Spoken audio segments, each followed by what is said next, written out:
wabarakatuh. Halo teman-teman, kami dari kelompok 2 akan memaparkan materi tentang masalah-masalah keluarga yang bersifat struktural dan personal. Oleh karena itu, sebelum kita mulai, kita perkenalan dulu yuk. Kami kelompok 2 yang beranggotakan 6 orang.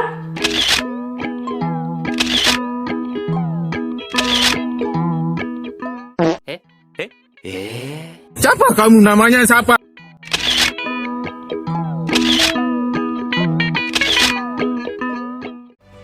Tak perlu menunggu lama lagi, simak baik-baik videonya ya. Check it out! Secara etimologi, kata keluarga berasal dari bahasa Sanskerta loh, yaitu keluarga, yang artinya seisi rumah.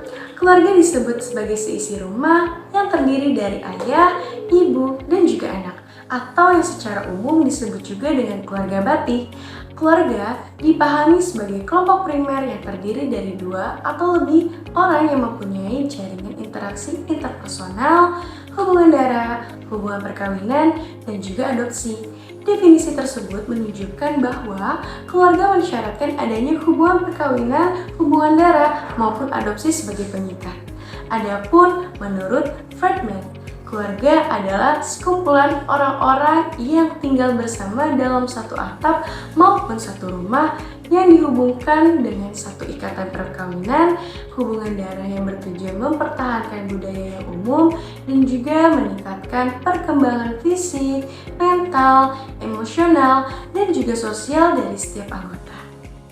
Selanjutnya ada definisi konseling keluarga. Konseling keluarga adalah penerapan konseling pada situasi tertentu sebagai upaya membantu individu anggota keluarga dalam memecahkan masalah yang berkaitan dengan situasi keluarga dan pelaksanaannya melibatkan anggota keluarga. Keluarga inti dengan menggunakan pendekatan sistem sehingga potensi setiap anggota keluarga berkembang seoptimal mungkin dan permasalahan dapat teratasi atas dasar kemauan membantu anggota keluarga yang dilandasi kerelaan dan kecintaan terhadap keluarga. Selanjutnya, saya ingin menjelaskan tentang tujuan bimbingan dan konseling keluarga. Menurut Zarter dan Stone dalam SAIDA 2022, tujuan konseling antara lain mengadakan perubahan perilaku pada diri konseling sehingga memungkinkan hidupnya lebih produktif dan memuaskan, memelihara dan mencapai kesehatan mental yang positif.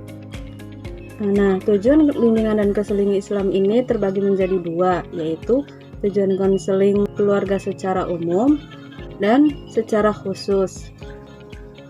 Yang secara umum yaitu yang pertama, untuk membantu anggota keluarga belajar dan menghargai secara emosional. Yang kedua, membantu anggota keluarga untuk menyadari kenyataan bahwa jika salah satu anggota keluarga memiliki masalah, maka akan mempengaruhi persepsi, harapan, dan interaksi anggota lainnya. Yang ketiga, yaitu agar tercapai keseimbangannya yang akan membuat tumbuh dan berkembangnya setiap anggota. Yang keempat, yaitu untuk mengembangkan penghargaan penuh sebagai hasil dari hubungan orang tua. Nah, selanjutnya yaitu tujuan bimbingan dan konseling keluarga secara khusus, yaitu yang bertujuan yang pertama, meningkatkan toleransi dan dorongan anggota keluarga. Yang kedua, mengembangkan toleransi bagi anggota keluarga yang mengalami frustasi atau kekecewaan, konflik, dan kesedihan lainnya. Yang ketiga, yaitu mengembangkan motif dan potensi masing-masing anggota keluarga. Yang keempat, yaitu mengembangkan keberhasilan persepsi diri orang tua secara realistis. Ini saya akan menjelaskan tentang permasalahan dalam rumah tangga.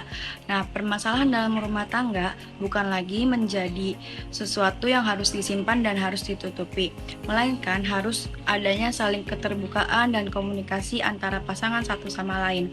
Nah, berikut adalah beberapa permasalahan dalam rumah tangga seperti perbedaan pendapat antara suami ataupun istri, kemudian masalah keuangan atau masalah ekonomi, terus kurangnya kepercayaan, terus ada intervensi dari mertua Dan yang terakhir ada komunikasi. Berikutnya ada mengenai permasalahan struktural keluarga. Seperti yang sudah dijelaskan di atas bahwa keluarga ini merupakan suatu kelompok primer yang terdiri dari beberapa anggota dengan adanya pertalian darah, ikatan perkawinan ataupun adopsi sebagai alasan adanya pertalian keluarga. Nah, sedangkan masalah struktural sendiri merupakan permasalahan yang terkait dengan masalah yang berskala besar, sistematis, disadari dan juga dapat memperkeruh keadaan karena adanya permasalahan yang terus mengakar dan melebar pada suatu keluarga tersebut. Nah, karena adanya permasalahan yang terus meluas ini diperlukan adanya penyelesaian, dan penyelesaiannya pun harus melibatkan seluruh anggota keluarga. Nantinya mereka semua secara sadar mau untuk memahami peran, fungsi, dan tanggung jawabnya masing-masing untuk dapat menuju keluarga yang harmonis dan juga sejahtera. Oke, selanjutnya yaitu masalah personal dalam keluarga.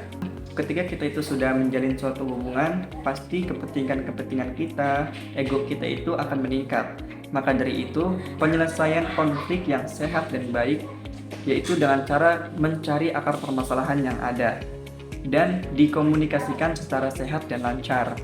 Hal itu akan menciptakan keluarga yang harmonis dan juga akan menjadi bahagia.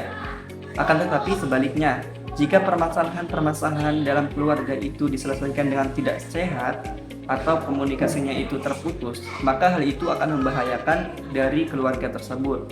Dan naudzubillah ini akan menciptakan suatu perceraian. Di sini saya akan sedikit menjelaskan mengenai studi kasus. Mungkin banyak sekali ya kasus-kasus KDRT di lingkungan masyarakat, di lingkungan keluarga gitu ya. Nah, di sini saya akan mengambil studi kasus di kalangan artis, dan banyak sekali di kalangan artis yang mengalami KDRT gitu ya. Nah, salah satunya saya akan mengambil studi kasus KDRT di kalangan artis yang bernama Lesti Kejora dengan Biral. Nah, di mana kronologinya itu awalnya itu Lesti Kejora itu mengetahui bahwasanya Rizky Bilar ini selingkuh. Dan pada ini kejadiannya itu pada tahun 2022, di mana ketika Lesti Kejora mengetahui bahwa Rizky Bilar ini selingkuh, akhirnya Lesti Kejora itu meminta kepada Rizky Bilar untuk dikembalikan ke rumahnya seperti itu. Kemudian ini kejadiannya pada pukul 9 pagi, di mana ketika Lesti Kejora itu meminta untuk dipulangkan ke rumahnya, akan tetapi mungkin Rizky Bilar ini sedikit emosi. Kemudian Rizky Bilar itu mendorong Lesti hingga terjatuh ke lantai, dan tak disengaja juga Rizky Bilar itu menyeret Lesti ke kamar dan kayak menjatuhkan Lesti itu ke kamar, dan sempat Rizky Bilar juga mencekik leher Lesti dengan tangannya seperti itu. Baik teman-teman, mungkin cukup sekian sedikit pemaparan mengenai studi kasus mengenai KDRT pada kali ini. Dapat kita simpulkan dan ada kata bijak untuk kali ini, yakni keluarga yang sakinah bukan berarti dia yang terbebas dari masalah, akan tetapi di mana dia dapat mengelola konflik menjadi buah yang penuh dengan hikmah.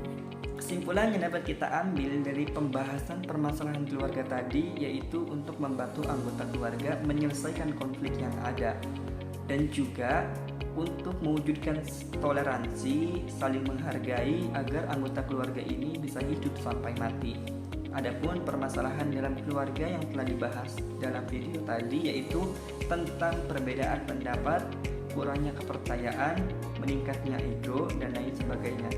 Maka dari itu, pendekatan struktural dalam keluarga memandang bahwasannya pada tiap-tiap individu anggota keluarga itu mempunyai fungsi dan perannya masing-masing agar mewujudkan keluarga yang harmonis. Dan juga komunikasi dalam sebuah keluarga itu sangat dipentingkan, karena ketika timbul kesenjangan dalam komunikasi, hal itu akan mewujudkan perbedaan pendapat, dan hal itu akan mewujudkan permasalahan yang ada ketika tidak dikomunikasikan dengan baik. Mungkin sekian dari kami, kurang dan kurangnya mohon maaf. Wassalamualaikum warahmatullahi wabarakatuh.